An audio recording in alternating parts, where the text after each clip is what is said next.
Ես որպես մարտի 1-ի 10 զոհերից մեկի քույր, Գոր քլանի քույրը, ինչպես նաև 10 զոհերի ծնողները, հարազատները, մեր հասարակության լայն շերտեր, մեր քաղաքացիներ, մարտի 1-ի միեդի վճռից հետո, ներողություն, միեդի վճռից հետո շատ լավ գիտեն ով է գլխավոր հանցագործը, ով է իրականացրել մարտի 1-ի օպերացիան, դա Ռոբերտ Քոչարյանն էր,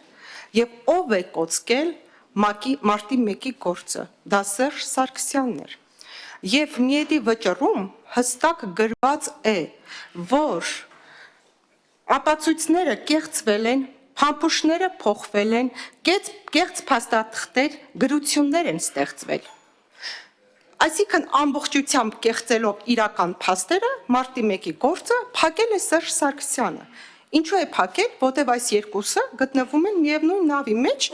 եւ Սերժ Սարգսյանը չէր կարող կրակել իր ոտքի վրա, չէր կարող բացահայտել մարտի 1-ը։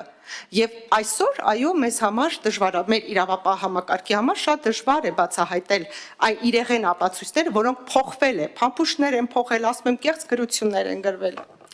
Եվ այսօր Ռոբերտ Քոչարյանը, երբ որ հրեշտակի դիմակը հագել է, եկել է ժողովրդին ասում է տվեք ինձ իշխանություն, որ ես ձեր անվտանգությունը ապահովեմ, ձեզ համար խաղաղություն իրական բերեմ, ձեր թոշակները բարձրացնեմ, կամ երկրի տնտեսությունը զարգացնեմ։ Այս անձը մոռացել է, որ ժողովրդի հիշողությունը շատ լավ է։ Ժողովուրդը չի մոռացել, որ մարտի 1-ի 2008 թվականին Երևան քաղաքի կենտրոնում գնդակահարեց այն նույն Հայաստանի Հանրապետության քաղաքացիներին, ում այսօր ուզում է հոգ տանել, գա եւ իշխանություն ձեռքը վերցնի եւ հոգ տանի, բա ինչու զրկեց այդ 10 քաղաքացիների ապրելու իրավունքից։ Եվ գալ այսօր խոսել ազատ խոսքից, խոստանալ ժողովրդին ժողովրդավարություն, եւ ինչ է մտածում է, որ ժողովուրդը մոռացել է, որ նաեւ իր օրոք տեղի ունեցել հոկտեմբերի 27, եւ ինքը լայն ժպիտով կանգնած էր այդ օրը, չի մոռացել ժողովուրդը։ Եվ ինչ է ժողովուրդը մոռացել է, որ մեղրին Հայաստանի Հանրապետության ինքնիշխան տարածքը փոխանակում էր։ Իրեն թվում է, թե ժողովուրդը մոռացել է, որ գույք պարտքի դիմաց գործարք է իրականացրել, ռազմավարական մեր նշանակության կարևորագույն օբյեկտները հանձնեց օտարին,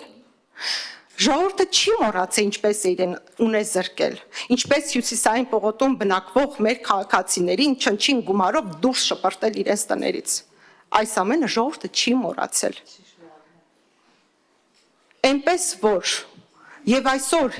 զարմանում եք, ուզում եք ասեք բացահայտեք, դատեք, ում եք բռնել, դատեք այդ մարդուն։ Ինքը տեղով դատված մարդ է։ Ինքը ընդհանրապես չպետք է խոսի, եթե ամոթի զգացում ունենար, այսօր ինքը քաղաքականությունից ընդհանրապես պետք է հեռանար։ Եվ ես համոզված եմ, տիկին Տաթախաս, որ այո, մեր իրավապահ համակարգը այսուհետ էլ ավելի շատ լավ կաշխատի, էլ ավելի մեծ ջանքերներ կդնի այս հանցագործներին իրական իրենց տեղը դնելու համար եւ իրենք վաղ թե ուշ հայտնվելու են ճաղերի ետևում։